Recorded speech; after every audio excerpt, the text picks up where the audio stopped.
Form disorder क्या होते हैं? जब इंसान मेंटली जो होता है परेशान होता है, उसके जो इमोशंस है वो इनबैलेंस हो जाते हैं, तो उसको फील होने लग जाता है कि उसकी बॉडी पार्ट्स में कहीं कोई दिक्कत है, उसको दर्द हो रहा है, या फिर मतलब कि उसको अपने बॉडी पार्ट के अंदर बहुत सारी चीज़ें महसूस होने लग जाती हैं जो कि रियल नहीं होता है कि ये डिसऑर्डर ही होता है।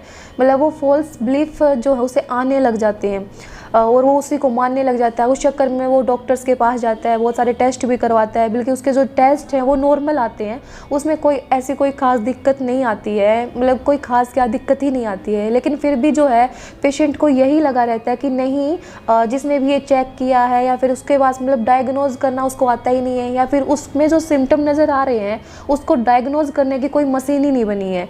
उसको जो है ये अपनी जो बिलीफ है वो इतना पक्का बना लेता है, मतलब इतना अडिग हो जाता है, अगर उसको कोई समझाने की कोशिश करे तब भी वो नहीं समझता।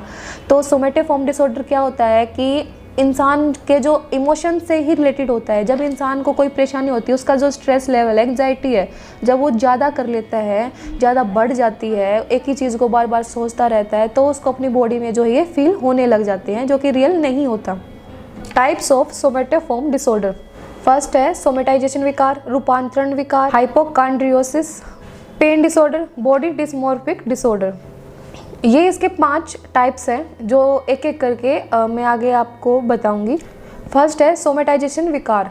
इसमें क्या होता है, उसके जो भावनात्मक कारकों के कारण जो है फिजिकल जो सिम्टम उसे महसूस होने लग जाते हैं, जिनका कोई मेडिकल रीजन नहीं होता। सेकंड है रोग भ्रम। इसमें पेशेंट को लगता है कि उसे कोई ऐसी बीमारी हो गई है जिसका इलाज नहीं है, ऐसी कोई बड़ी भयानक बीमारी हो गई है जो उसको कभी ठीक ही नहीं हो सकती, जैसे कैंसर हो गई या फिर वो पैरालाइज हो गया है, मतलब उसको ऐसे सिम्टम महसूस होने लग जाते हैं। ऐसा कुछ नहीं होता है, वो जो अपने ब्रेन में ज़्यादा चीज़ें सोच लेता है, उसी के कारण उसको लगता है कि उसका जो एक हिस्सा वो पैरालाइज हो गया, उठ नहीं रहा है, या फिर उसको ऐसी बीमारी हो गई है कैंसर जो कभी ठीक ही नहीं हो सकती। मतलब कि वो उसको रोग भ्रम हो जाता है। वो टेस्ट वगैरह करवाता है, वो नॉर्मल आता है, उसको कुछ नहीं मिलता, लेकिन उसको लगता है कि हाँ इनके पास जो है वो मशीनें ही नहीं आई हैं जो मुझे टेस्ट कर सके, या फिर कोई ऐसी दवाई ही नहीं मिली है जो मुझे ठीक कर सके, मेरा मरना तो तय है, मेरे को तो ये बीमारी है। उसको जो ये भ्रम हो जाता है, रोग भ्रम। थर्ड है बॉडी डिस्मॉर्फिक डिसऑर्डर। इसमें पेशेंट को लगता है कि उसका बॉडी पार्ट्स जो है कोई भद्दा लग रहा है, या फिर कोई छोटा है, या फिर वो अपने मतलब कलर को लेकर भी सोचने लग जाता है कि दूसरे जो है उसको बहुत ज़्यादा नोटिस कर रहे हैं, जो कि दूसरे उसको बहुत ज़्यादा नोटिस नहीं करते।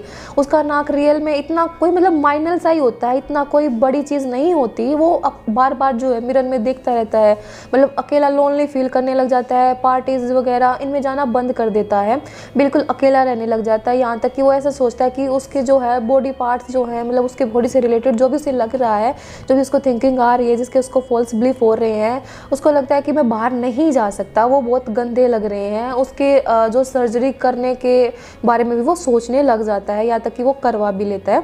यह है बॉडी डिस्मॉर्फिक डिसऑर्डर। अगला है पेन डिसऑर्डर। इसमें पेशेंट को लगता है कि उसके किसी मतलब हाथ पैर में या किसी जोड़ में बहुत ज़्यादा दर्द हो रहा है, जो कि सहन नहीं हो रहा है, वो बिल्कुल मरने वाला है, मतलब कि कोई ऐसी दवाई उसे मिल जाए वो ठीक हो जाए। वो डॉक्टर्स के पास जाता है, अपने टेस्ट करवाता है, दवाइयाँ वगैरह भी लेने की कोशिश करता है, लेकिन डॉक्टर उसको बोलता है कि उसके सारे टेस्ट नॉर्मल आए हैं, उसको कहीं दर्द ही नहीं है। लेकिन वो नहीं मानता, वो बार बार चिल्लाता है, मतलब रोने लग जाता है, ऐसी हरकतें करता है कि वो बस मरने वाला है। उसका दर्द जो है मतलब इतना ज़्यादा है कि वो सहन नहीं कर पा रहा है, जो कि रियल नहीं होता।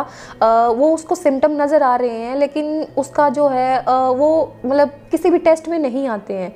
तो उसको लगता है ऐसा जो है कि वो ब्रेन से रिलेटेड होते हैं, उसका ऐसा कोई रिलेशन नहीं होता, कोई फिजिकल बीमारी से उसे कोई रिलेशन नहीं होता। इसको बोलते हैं पेन डिसऑर्डर।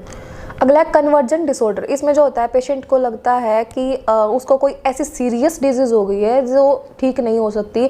उसकी जो मानसिक प्रॉब्लम्स होती हैं वो जो है फिजिकल प्रॉब्लम में कन्वर्ट हो जाती है, सेंसरी प्रॉब्लम्स उसको होने लग जाती है। उसको लगता है कि उसका मतलब कि उसको ऐसी ऐसी सीरियस जो डिजीज़ है उसके ख्याल आने लग जाते हैं और उसको उसके सिम्टम भी महसूस होने लग जाते हैं। उसको लगता है कि वो सोचने लग जाता है कि उसकी बॉडी जो है हिल नहीं रही है, मतलब उसको लगता है कि उसका आधा शरीर पैरालाइज्ड हो गया है और वो सच में हिला भी नहीं पाता है।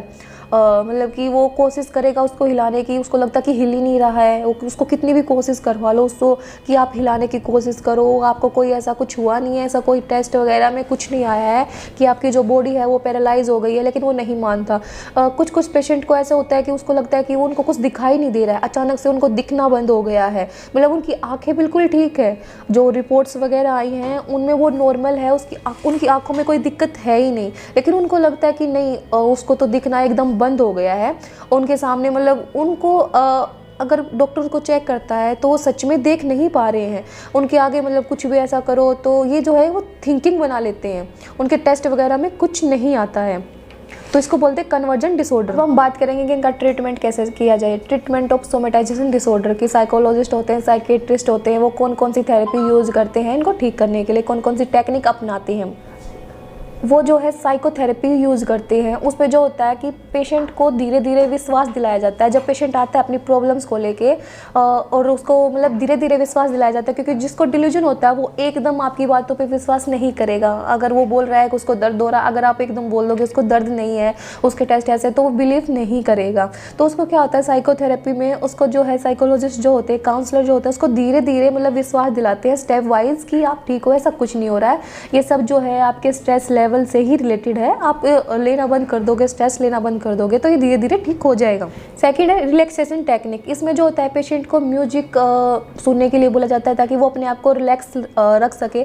उसको बोला जाता है कि तब भी आपको ये फील हो कि आपको ये दिक्कत अभी आ रही है, दोबारा आ रही है, आपको दर्द फील हो रहा है, तो आप जो है अपना ध्यान वहाँ से हटाने की कोशिश करो, म्यूजिक वगैरह सुनो, या फिर आप एक्सरसाइज कर सकते हो ताकि जो आपका जो ध्यान है, फोकस है, वो वहाँ से हटे, तो आपको ये सिम्टम्स जो है महसूस नहीं होंगे। मतलब इसमें जो होता है रिलैक्सेशन टेक्निक में जो होता है उसको रिलैक्स रहने की टेक्निक्स बताई जाती है। मेडिटेशन करने के लिए बोला जाता है, म्यूजिक सुनने के लिए बोला जाता है, या फिर एक्सरसाइज करने के लिए बोला जाता है। थर्ड है हिप्नोसिस।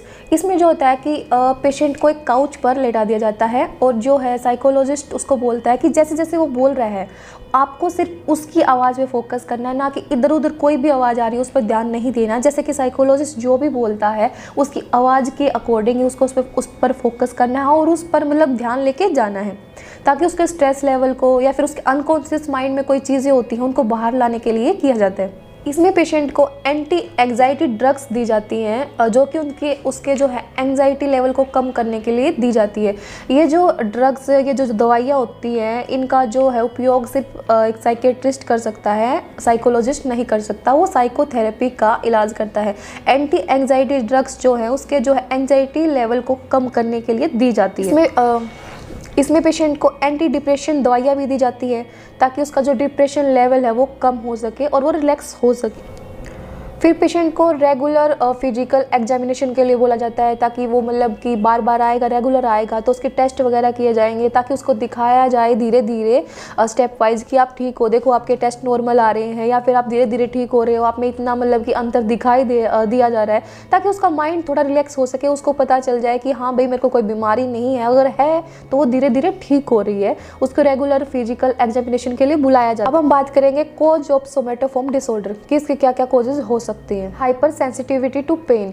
इसमें जो क्या होता है कि इंसान इतना सेंसिटिव हो जाता है, अगर उसको थोड़ा सा भी पेन हो, मान लो अगर कि पिन्नी चुभी है तो वो ऐसे बोलेगा कि उसको कोई तलवार घुस गई है, इतना दर्द हो रहा है, मतलब कि सेंसिटिव इतना ज़्यादा हो जाता है कि अपने दर्द के प्रति, अपनी बॉडी के प्रति, कि उसको लगता है कि उसको ना कि बहुत ज़्यादा दर्द हो रहा है, जो कि नहीं होता। जो सेंसिटिव ज़्यादा होते हैं उनमें ये ज़्यादा देखा जाता है। नेगेटिव पर्सनैलिटी, जो इंसान हमेशा नेगेटिव रहता है, नेगेटिव चीज़ें सोचता है, मतलब नेगेटिव ही वो हमेशा महसूस करेगा कि उसके आसपास सब नेगेटिव हो रहा है, कितना भी पॉजिटिव हो रहा हो, कितना भी उसको पॉजिटिव समझाने की कोशिश करो, लेकिन वो उसमें नेगेटिव कमियां ही निकालेगा। वो अपने स्ट्रेस लेवल को इतना ज़्यादा बढ़ा लेगा कि उसको लगेगा कि मतलब कि उसको ये जो फॉल्स बिलीफ आने स्टार्ट हो जाएंगे नेगेटिविटी के कारण।